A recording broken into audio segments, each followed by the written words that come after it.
As summer winds down and the new school year ramps up, families begin the transition from summer routines to backpacks stuffed with notebooks, pencils, and packed lunches.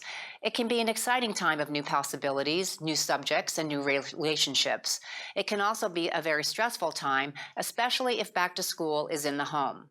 In California, there are several ways parents may educate their children at home, including options available through public charter schools, public school independent study programs, private school independent programs, and home-based private schools, as well as a credentialed tutor. To give you a frame of reference for statewide trends, in California overall, approximately 5% of K-12 students are homeschooled in the 22-23 school year, and that number dipped slightly to 4% in 23-24. California has more homeschooled children than any other state in the United States. In September 2024, California had nearly 550,000 homeschool kids, representing 13% of homeschoolers nationwide. Texas and New York follow with 440,000 children, that's 10%, and 221,000, 5% homeschooled children, respectively. For families that homeschool, returning to a structured learning environment in the home comes with its own unique set of challenges.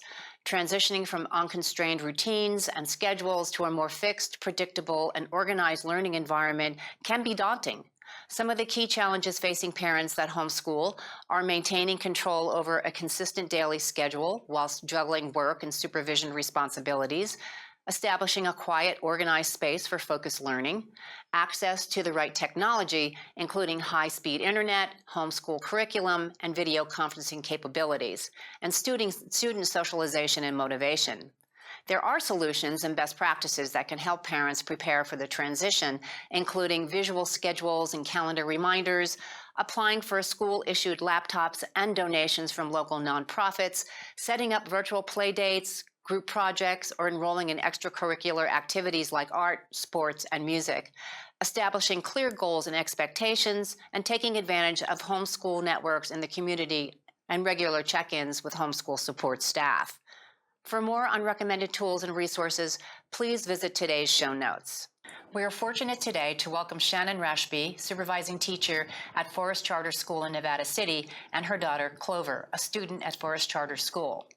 Welcome, you guys. Nice to meet you. Nice to meet you. Thank you for coming. So we are a week away from the start of a new school year. How's everybody feeling? Good. Now, I know that you are not at Forest Charter anymore. You've moved on to the high school level, right? Yes, so, yes, ma'am. How are we feeling as the days dawn here? What's going on? Excited. Yeah, it's an exciting time. I agree. How are home? No, you're no longer homeschooling, but how are you've been in their seats. How are homeschool parents feeling? Is it a little more anxiety ridden than it would be if you were just sending your children out the door? I actually think it's less anxiety ridden.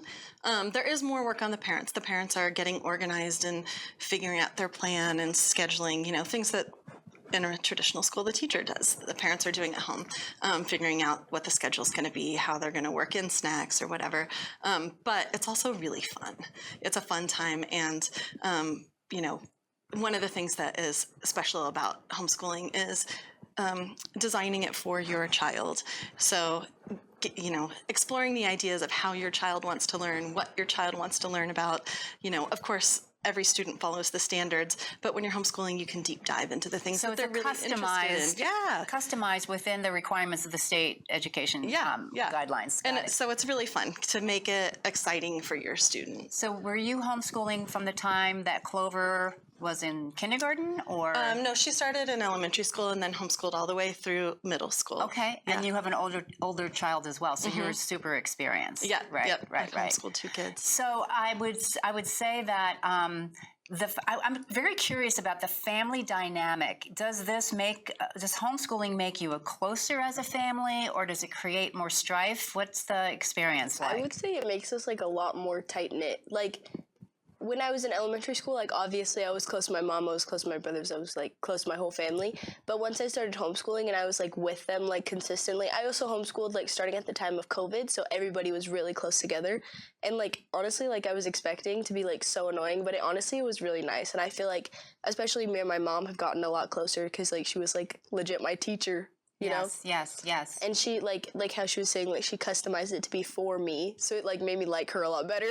Yeah. Oh, well, that's good. I see that with all of my students. They're all very close with their parents. And I think most of my students would call the parent that is doing the majority of the homeschooling their best friend. Honestly, okay. So, and I was thinking about the COVID, the time of COVID, where if you were already in a homeschooling environment, the COVID thing wasn't as much of a disruption. I mean, life went on as you had done before. So at the beginning of the year, I assume that you belong to a network of a homeschooling network that provides materials and guidelines and such for you to conduct homeschooling. Yeah, that's where Forest Charter comes in. So that's my job at Forest Charter. I'm a supervising teacher. So each family is assigned to a supervising teacher who is the person that is making sure you're following the state standards, that helps you get your curriculum. And each student can choose the curriculum that works best for them or customize it. They can just choose this, look at the standards and be like, we're going to create projects that meet the standards. But it's my job to make sure that they are following the standards.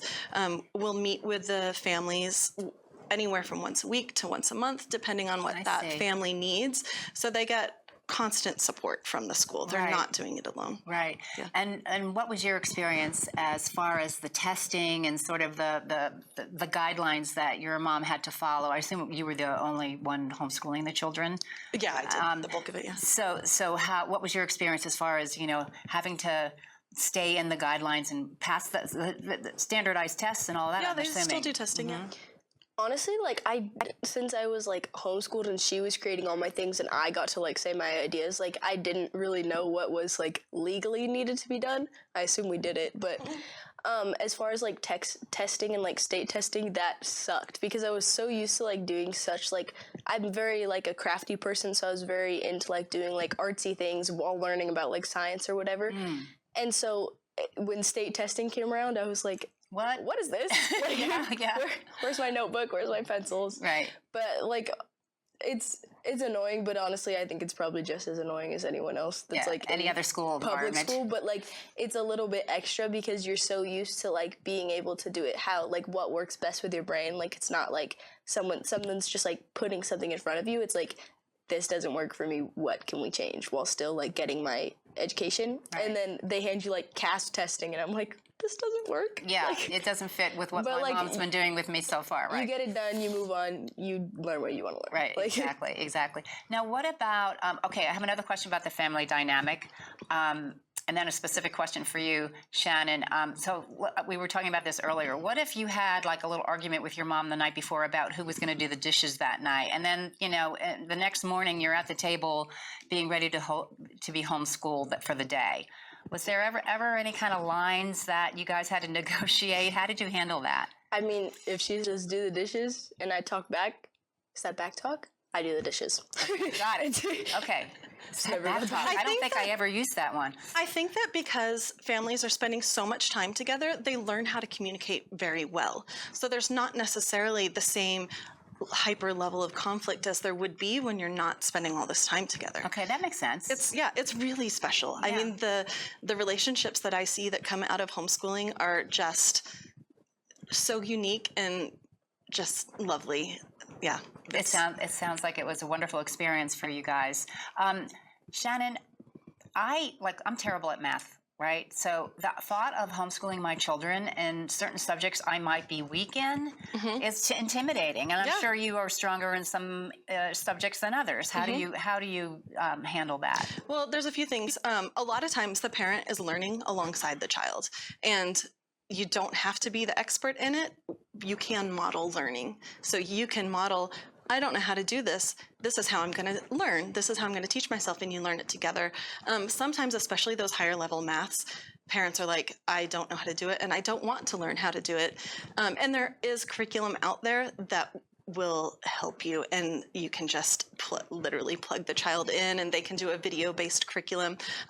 Also, it's part of Forest Charter to support families, so the school can provide tutoring if that's necessary. That happens a lot with foreign languages because the parents don't always speak the language that the child wants to learn, so we'll provide resources to make sure that the child's able to learn it, whether it's tutoring or a video-based curriculum. They can also come in for classes at Forest Charter, so that's an option. Some students don't do all of their homeschooling at home. Some do quite a bit at the school where they take, we call them block classes. They'll come in and take classes, so they could be coming in for foreign language or even history, math, science, and take it at the school. So it's a hybrid model. Yeah, And some students which did you guys do? Which model did you follow? I've actually done quite a few of them. So my first year, I started homeschooling 5th grade. 5th grade, I was all at home, no block classes, nothing. I just was at home. And we would have like the occasional check-ins with my ST. And then 6th through 8th grade, I did the PACE, which is like you go in 3 days a week. You go in 3 days a week for like 4 hours. It's not a whole lot, but you take classes from your teachers. And then the other days, and the second half of the day and the other 2 days where you're not at school, your parents teach you, you just do your normal homeschooling. That one was actually my favorite because I still got like a social aspect, but also got to like have the flexibility of homeschool and like getting to learn what I want to learn, but also being held accountable for things I didn't want to do. But yeah. That sounds interesting. That sounds like I think if I were a mom attempting this, that would be a really nice relief, a model where my child is learning from someone who really knows what they're talking about in this specific subject. But my children are all grown up, so it doesn't matter. So what is your preference, Clover? Did you have a style that you like? You said you liked the hybrid model the best. Did you think that homeschooling was a big benefit for you in your education? I actually think it was, because when I was younger, I had a lot of anxiety, like going to school. I went to public school up until 5th grade when I started homeschooling, and I liked it because I'm a very social person, but also I get so anxious just by anything. And I think that at the middle school age, like there's so much to make you anxious. So like being home, but also like the hybrid PACE model, like getting to see a little bit of it, but also getting to like recharge at home was like perfect for me. And also, I do a lot of dance, which can take time out of the day, and I like don't always, like sometimes I need to skip school, but you can't do that if you're like in a public school. So PACE was perfect because I have days off, it's so flexible. I can go dance, I can do my homework in the car. Yeah. Sounds like mix for a happy kid. Yeah. It was great. Right. What about the socialization aspect? How do you get together with other homeschool children? Did you arrange play dates or field trips? Or It's funny, people are always worried about that, but I find it is not an issue at all. Honestly, Kids play, yeah. And we had two other families when I was doing the full homeschool. We had 2 other families who were also homeschooling at the same school, but like obviously we didn't see each other because we were both fully at home. But we had this thing where I think like once or twice a week we would get together like at the river, bring all our school stuff, and just like do our studying at the river together, and it was really awesome. We called it Rebel School. Rebel School? Yeah. I love it. Well, it's just so interesting. We are so blessed to be in a country in which we have options to educate our children as we feel 100%. that is customized to who they are. Yeah. And it sounds like it was a great success for you, and you continue the legacy with the students that you're mentoring. Yeah, and the I'm moms and dads so passionate about it, and really, I can tell. Yeah, I can tell. It brings me so much joy to be able to help other families have the same wonderful experience that we had. Awesome. Great. Well, thank you so much. Really interesting. I really appreciate you both being here. Good luck with the new school year. Thank you. Thanks for Right. having us. Well, folks, thank you for watching this edition of Nevada County Now, your choice for local news brought to you by locals. We'd love your input about the show, including your feedback and knowing what you would like to see on future shows. Please email your ideas and suggestions to news@nevadacountytv.org. Also, let us know if you would like to be a guest or contribute as a host, writer, or producer. We'd love to hear from you. Please help spread the word. Together, we can keep our community informed. Until next time, have fun getting out there to explore all our community has to offer. Good night.